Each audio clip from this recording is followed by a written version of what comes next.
తీసుకున్న వైఎస్ఆర్సీపీ ఇప్పుడు పార్టీ ఫిరాయింపుల నేపథ్యంలో ఇరకాటంలో పడింది. ఈ అవకాశాన్ని వాడుకుంటూ తెలుగుదేశం పార్టీ ఈ ఎన్నికల్లో గెలుపు కోసం వ్యూహరచన చేస్తోంది. అభ్యర్థుల ఎంపిక విషయంలో ఆసక్తికరంగా మారిన నియోజకవర్గాల్లో ఆత్మకూరు ఒకటి. గెలుపు గుర్రాల ఎంపిక మీద దృష్టి సారించి పార్టీలో ఆమోదయోగ్యుడైన అభ్యర్థి కోసం వెతుకుతోంది.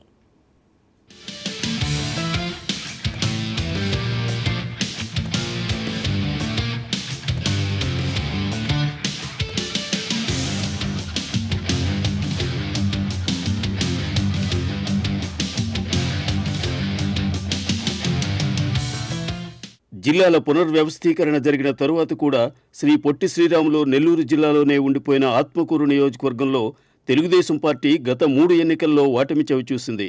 2014లో తెలుగుదేశం తరపున పోటీ చేసిన జిఎం కన్నబాబును మేకపాటి గౌతమ్ రెడ్డి 31,000కు పైగా మెజార్టీతో ఓడించారు.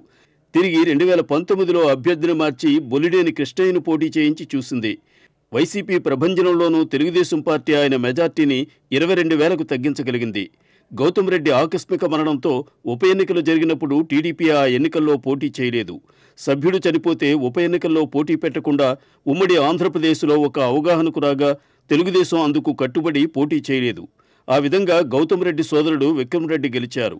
ఇప్పుడు మళ్లీ ఆయనే బరిలో దిగుతూ ఉండగా తెలుగుదేశం ఎవరిని పోటీ చేయించాలనే విషయంలో 4 అభ్యర్థిత్వాలను పరిశీలించినట్టు తెలుస్తోంది.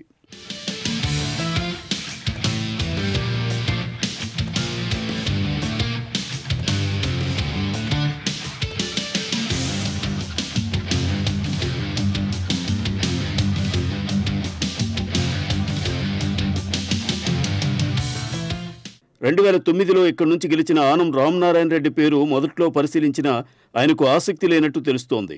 ఆత్మకూరు బరిలో దిగే అవకాశం ఉన్న మరో తెలుగుదేశం నాయకుడు బొలిడేని కృష్ణయ్య. ఆయన గతంలో కాంగ్రెస్ ఎమ్మెల్యేగా గెలిచారు. బీజేపీ తరపున ఒకసారి, టీడీపీ తరపున ఇంకోసారి ఓడిపోయారు. పరిశీలనకు వచ్చిన మరో పేరు జిఎం కన్నబాబు. ఆయనే ప్రస్తుతం ఆత్మకూరు టీడీపీ ఇన్ఛార్జ్. 2014లో ఆయన ఒకసారి ఓడిపోయి ఉన్నారు. వీళ్ళందరి సంగతి అలా ఉండగా ఇప్పుడు కొత్తగా తెర మీదకు వచ్చిన నాయకుడు చీర్ల చిన్నారెడ్డి. ఆయన 2009 వరదల సమయంలో చేసిన సేవలకు గాను ప్రతిష్టాత్మకమైన ఎన్టీఆర్ విశిష్ట సేవా గౌరవ పురస్కారం అందుకున్నారు. ఇప్పుడు టీడీపీ నుంచి పోటీ చేయడానికి సిద్ధమయ్యారు.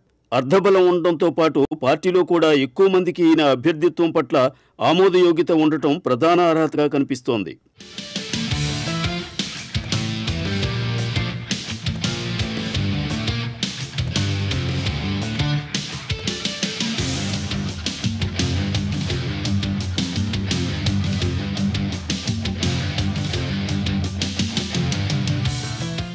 ఆత్మకూరు నియోజకవర్గంలో సామాజిక వర్గాల పరంగా చూస్తే ఇప్పటి వరకు 12 మంది రెడ్లు, 5 సార్లు కమ్మ కులస్తులు గెలిచారు. ఈ నియోజకవర్గంలో అందరికంటే ఎక్కువగా 20% మంది రెడ్డి ఓటర్లు ఉన్నారు.